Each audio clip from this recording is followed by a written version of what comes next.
Hello guys, for today's video ay ikukwento ko sa inyo ang buhay ni Thomas.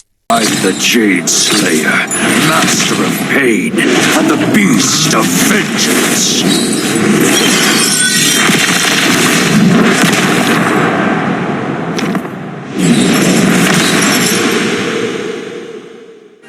Si Thomas ay nagmula sa ilalim ng lupa, mula sa malalim na kailaliman ng Dark Abyss.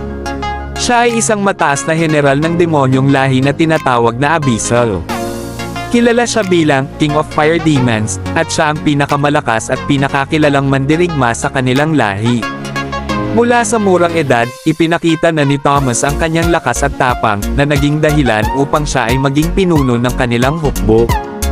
Ang Abyss ay naglalayong sakupin ang Land of Dawn at maghasik ng kaguluhan at kadiliman sa buong mundo. Bilang general ng kanilang hukbo, si Thomas ay nagkaroon ng responsibilidad na pangunahan ang kanilang mga pagsalakay at tiyakin ang tagumpay ng kanilang mga misyon. Ang kanyang kasanayan sa pakikidigma at ang kanyang likas na kapangyarihan ay nagbigay sa kanya ng kakayahang magdala ng malaking pinsala sa kanilang mga kalaban. Sa kanyang pangunguna, maraming laban ang naipanalo ng Abyssal Army. Ang kanyang malaimpyernong apoy at malalakas na pag-atake ay nagdulot ng matinding takot at pagkawasak sa kanilang mga kalaban. Si Thomas ay kilala sa kanyang walang hanggang galit at puot sa lahat ng nagtatangkang hadlangan ng kanilang mga plano. Ngunit habang patuloy ang kanilang pananakop, nakatagpo ng malaking hamon si Thomas mula sa mga bayani ng Land of Dawn. Ang mga bayani, na nagmula sa iba't ibang lahi at kakayahan, ay nagkaisa upang labanan ang puwersa ng Abyss.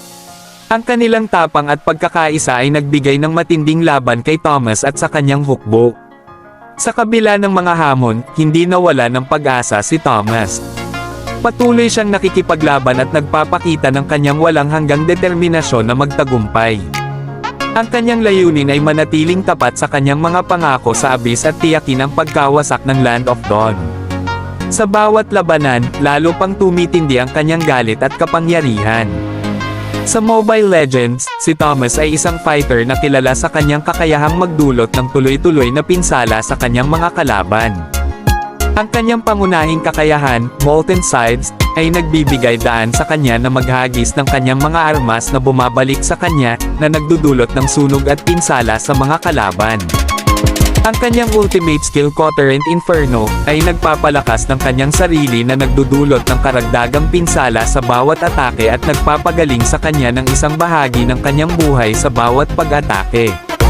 Ang kwento ni Thomas ay isang salaysay ng lakas, galit, at determinasyon. Bilang isang mataas na general ng Abyss, siya ay patuloy na nakikipaglaban para sa kanilang layunin na sakupin ang Land of Dawn at magdala ng kadiliman sa mundo. Ang kanyang kapangyarihan at tapang ay nagtatakda sa kanya bilang isa sa mga pinakakilalang mandirigma sa mundo ng Mobile Legends, na nagbibigay inspirasyon sa mga manlalaro na ipakita ang kanilang lakas at kakayahan sa bawat labanan. Sana ay nagustuhan nyo ang ating kwento for today's video, at kung gusto nyo pa ng mga ganitong content ay pwede mong i-click ang follow button at like and share mo na din itong video natin. Maraming salamat mga idolo.